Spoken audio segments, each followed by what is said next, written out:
After Commander John Shepard triggered the destructive power of the Crucible through the Citadel, the energy it released went from relay to relay, system by system, creating energy shock waves that would hit every planetary system and destroying every Reaper in the galaxy.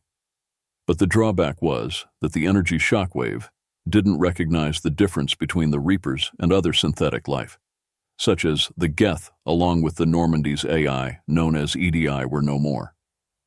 The SSV Normandy SR-2 was finally spaceworthy after being hit by the shockwave and was forced to make a crash landing on a forest planet. Right now, the Normandy was speeding its way back to Earth at FTL speeds, and without the help of the mass relays, their travel time had been increased.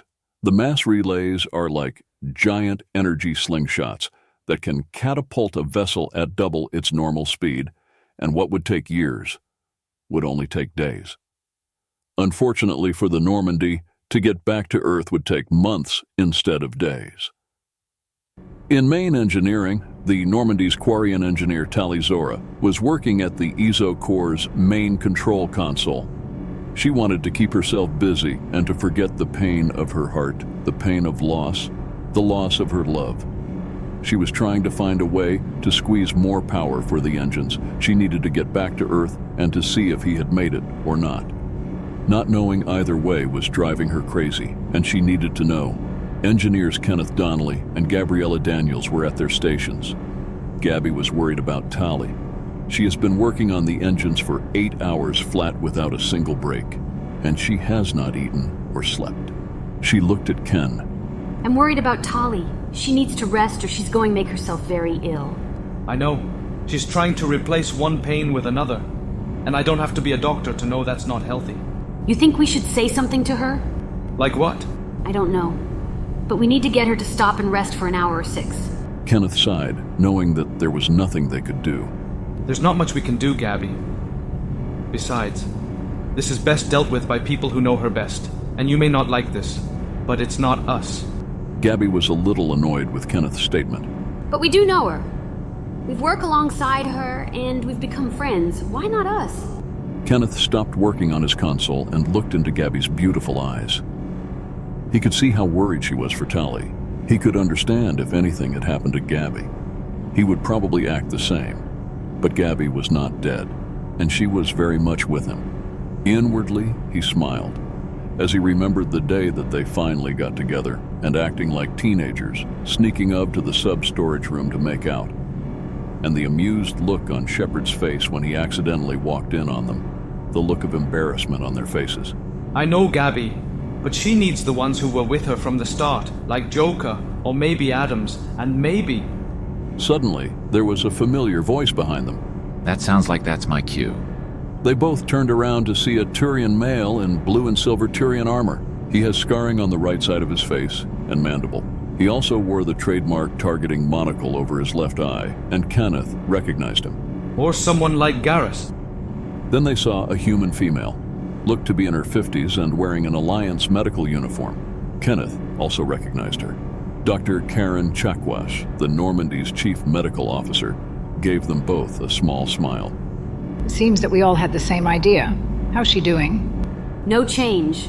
To be completely truthful, Doctor, I don't know what to do. She is heartbroken, and the only way she can cope with that pain is to work, but she doesn't want to rest. Well, before the good doctor has to sedate Tali, maybe I can get her to take a break. At this point, Garrus, I would rather not have to sedate her, so go ahead. Garrus walked down the short corridor until he was standing in the chamber that held the Normandy's EZO Core, its Mass Effect generator. The EZO Core itself was a large silver metallic orb mounted on a pedestal of thick metallic rings stacked on top of each other that acted like magnetic constrictors, keeping the EZO power contained and changing its polarity. At its base was the core's main control station, and Tali was still working hard at the console. You okay, Tali?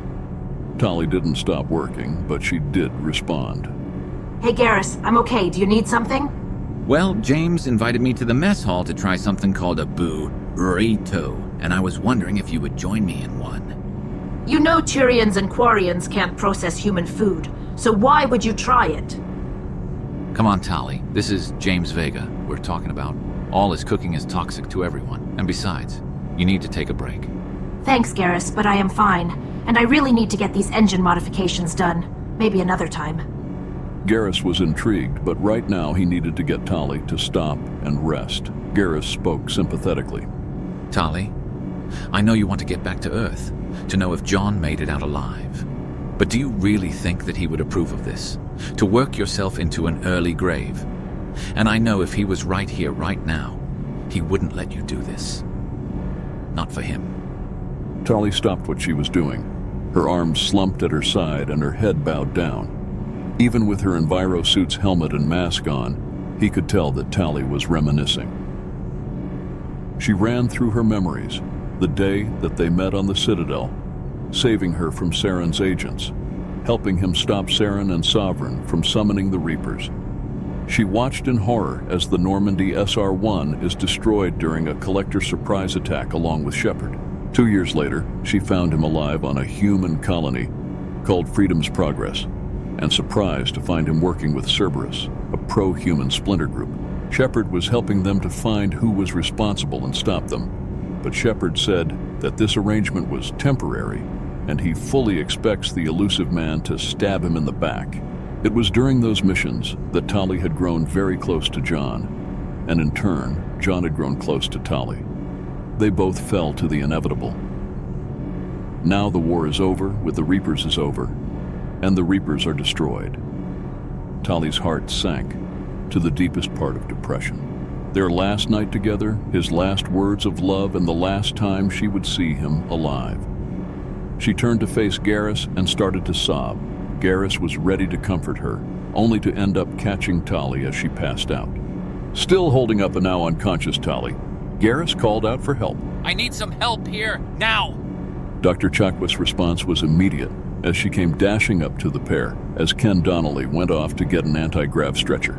What happened? I don't know. She started crying and then this? Chakwas activated her Omni tool and slowly passed it over Tali, scanning her vitals. She looked at the results, and without giving anything away, she said, Where's that stretcher? Ken finally turned up with the anti-grav stretcher. He laid it down and helped Garrus gently place her onto it. Ken activated the stretcher's small anti-grav generators, and the stretcher slowly levitated about 5 feet of the deck. Garrus spoke up. What's wrong with her, Doctor? It's nothing to worry about, Garrus. Just not taking any chances with Quarian physiology, and at sickbay I can do a full examination. Garrus nodded, helped stretcher Tali out of engineering and into the lift.